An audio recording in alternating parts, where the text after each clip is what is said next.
जय माता दी। बड़ों को मेरा चरण स्पर्श और छोटों को मेरा प्यार। मैं एस्ट्रोलॉजर प्रियंका भारद्वाज स्वागत करती हूँ आप सभी का अपने इस YouTube चैनल पर और आशा करती हूँ कि आप सभी लोग स्वस्थ होंगे और मस्त होंगे।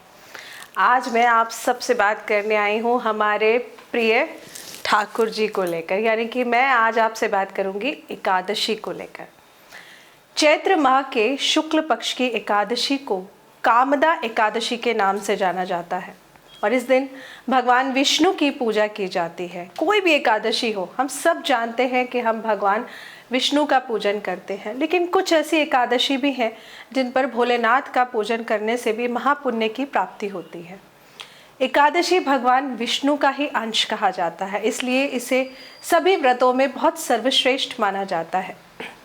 चैत्र महीने की शुक्ल पक्ष की एकादशी बहुत महत्वपूर्ण मानी जाती है और वैसे भी जैसा कि मैं आप सभी को बताती हूँ कि हर एकादशी का अपना ही एक महत्व होता है। हमारे हिंदू नववर्ष की ये सबसे पहली एकादशी होती है, इसीलिए ये बहुत ख़ास होती है, बेहद ही ख़ास। ऐसा माना जाता है कि कामदा एकादशी के दिन व्रत रखने से और पूजा करने से सभी पापों से मुक्ति मिलती है। तो आइए जानते हैं इस बार कामदा एकादशी के व्रत की डेट क्या है, मुहूर्त क्या है, किस समय पूजा करना अच्छा रहेगा, पारण समय क्या है। इस साल कामदा एकादशी का व्रत हम सभी लोग 1 अप्रैल 2023 यानी कि शनिवार को मनाएंगे। एकादशी व्रत के दिन श्री हरि का अभिषेक और उनके मंत्रों का जाप करने से आपके हर प्रकार के समस्त कष्ट दूर हो जाते हैं। हमारे हिंदू धर्म में किसी ब्राह्मण की हत्या करना सबसे भयंकर पाप माना जाता है और ऐसा माना जाता है कि ब्राह्मण की हत्या का पाप भी कामदा एकादशी का अगर आप नियम से उपवास रखना शुरू कर दे तो वो भी मिट जाता है। इसीलिए इस एकादशी का बहुत महत्व है। हर एकादशी अपने में ही एक बहुत अच्छी पुण्यदायी एकादशी है। अगर जाने अनजाने इस मानव शरीर में रहकर हमसे कोई भी किसी का भी अहित हो जाता है या पाप हो जाता है तो भगवान ने, हमारे ईश्वर ने हमारे लिए बहुत सारे ऐसे रास्ते खोल रखे हैं कि हम उन पापों से मुक्ति पा सके। कामदा एकादशी के दिन भगवान श्री हरि विष्णु को फल फूल दूध पंचामृत ज़रूर चढ़ाना चाहिए।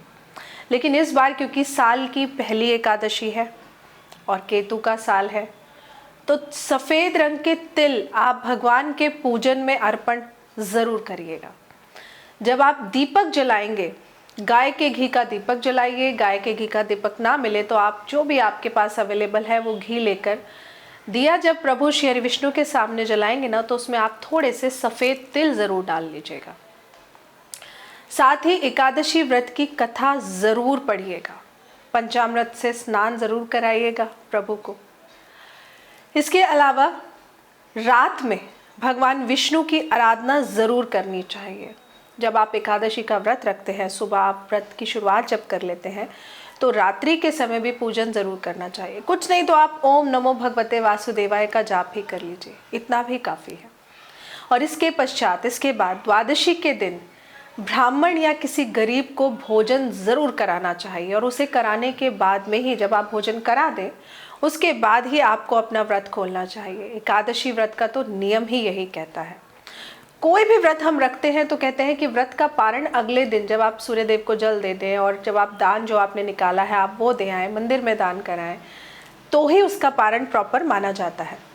तो हमारे पंचांग के अनुसार चैत्र माह के शुक्ल पक्ष की कामदा एकादशी यानी कि 1 अप्रैल 2023 को सुबह 1:56 पर शुरू हो जाएगी और ये अगले दिन यानी कि 2 अप्रैल को सुबह 4:20 पर ख़त्म हो जाएगी। तो पूजा का ये मुहूर्त बहुत शुभ रहेगा, व्रत का मुहूर्त बहुत शुभ रहेगा और इसमें से जो सबसे शुभ मुहूर्त है पूजा करने का वो है सुबह 7:45 से लेकर के 9:20 का। ये 1 तारीख का मुहूर्त है। तो इस शुभ मुहूर्त में आपको क्या खास करना है, वो कौन सा खास उपाय है जो आप सबको ज़रूर करना है। देखिए, एकादशी पर क्योंकि हम श्री हरि विष्णु का पूजन करते हैं, है ना, श्री हरि विष्णु की पूजा करते हैं, अर्चना करते हैं, तो इस बार क्योंकि हमारे हिंदू नव वर्ष की शुरुआत हो रही है, तो पूरा साल हमारे लिए बहुत बढ़िया रहे, सब कुछ अच्छा रहे, हमारे बच्चे खुश रहे, हमारे आसपास के लोग बढ़िया रहें, हमारे रिश्ते सबसे सुधरे रहें। ख़ास तौर से आप इस बार एकादशी पर जो मैंने आपको तिल डालकर दीपक जलाने का उपाय बताया है, ये आपने श्री हरि विष्णु के सामने सुबह और शाम को दोनों समय करना है। लेकिन इसी दिन पीपल के पेड़ के समक्ष एक खास उपाय मैं आप सबको बता रही हूँ, ये ज़रूर करिएगा। अगर आपको किसी भी प्रकार का शारीरिक रोग है या कर्जा आपके ऊपर है, तो आप देखेंगे कि इस उपाय से कर्जा भी आपका ख़त्म होने लगेगा। करना क्या है आपको, आपने एक काले रंग का धागा लेना है। इस काले रंग के धागे पर आपने 11 गांठ बांधनी है। 11 गांठ बांधने के बाद में इस धागे को अपने सिर के ऊपर से 7 बार एंटी क्लॉकवाइज घुमाना है और फिर शाम के समय एक मिट्टी के दीपक में इस धागे को 5 बार मोड़कर फिर एक बनाकर आपने इसका सरसों का तेल डालकर दिया जलाकर और काले और सफ़ेद तिल मिलाकर आपने पीपल के वृक्ष के नीचे ये दिया जला देना है। लेकिन जब आप इसका दिया जलाएंगे ये पीपल के वृक्ष के नीचे, तो दिन छुपने के बाद में करेंगे और साथ ही में इस दिए की जो बाती होनी चाहिए ना, वो बाती आपकी होनी चाहिए पश्चिम की तरफ, यानी पूरब के जो अपोजिट में डायरेक्शन होती है, पश्चिम वेस्ट डायरेक्शन की तरफ इस दिए की बाती को जला कर रखाएंगे। ये एक बार इस एकादशी वाले दिन आप कर लीजिए। अगर वाकई में आपको लग रहा है कि कर्जा नहीं ख़त्म हो रहा है, तो ये एक बार करने से ना आपके बंद रास्ते खुल जाएंगे। आपको खुद को लगेगा कि एक बार किया हुआ एक छोटा सा उपाय, काले धागे का छोटा सा उपाय कितना चमत्कारी आप लोगों के लिए साबित हो सकता है। और क्योंकि हमारे श्री हरि विष्णु का दिन है और वो अपना आशीर्वाद ना दे, ऐसा तो हो ही नहीं सकता है। तो ये छोटा सा उपाय मैं आप सभी के लिए लेकर आई थी और मैं आप सबको हाथ जोड़कर सर झुकाकर थैंक यू बोलूँगी कि आप लोग हमारे द्वारा बताए हुए उपाय कर रहे हैं, वॉइस रिकॉर्ड करके व्हाट्सएप पे मैसेजेस भी कर रहे हैं, हमें बता भी रहे हैं कि आपको कितना आराम मिल रहा है, कितना रिलीफ मिल रहा है आपको, जिससे मुझे ना बहुत खुशी हो रही है सुन के। क्योंकि देखिए, मैं जानती हूँ हर किसी के लिए पॉसिबल नहीं हो पा रहा है अपॉइंटमेंट लेना, और आपके अपॉइंटमेंट टाइमिंग्स के अकॉर्डिंग आपको अपॉइंटमेंट नहीं मिल पा रही है। लेकिन थोड़ा सा सब्र बना कर रखिए। अगर 2 दिन बाद की भी मिली है तो 2 दिन बाद आपका नंबर तो आ ही जाएगा, है ना। बस एक छोटी सी विनती करूँगी, आप लोग जितने लोग मुझसे जन्म कुंडली दिखा रहे हैं, आप प्लीज़ अपने फीडबैक देते रहिए, नीचे कमेंट सेक्शन में लिखते रहिए। क्योंकि उस वजह से क्या होता है ना, बाकी जो लोग देख रहे हैं उनको एक ट्रस्ट होने लगता है, एक विश्वास होने लगता है, उन्हें लगता है कि अब उनके पैसे वेस्ट नहीं है। क्योंकि आप में से कितने लोग हैं जो मुझे फ़ोन करके बोलते हैं, जो बताते हैं कि मैम हमारे पहले इतने पैसे वेस्ट हो गए, हमारे पूजाओं के नाम पे हमसे कितने सारे पैसे ले लिए गए हैं और कुछ नहीं हुआ, हमारे तो पैसे वेस्ट गए हैं।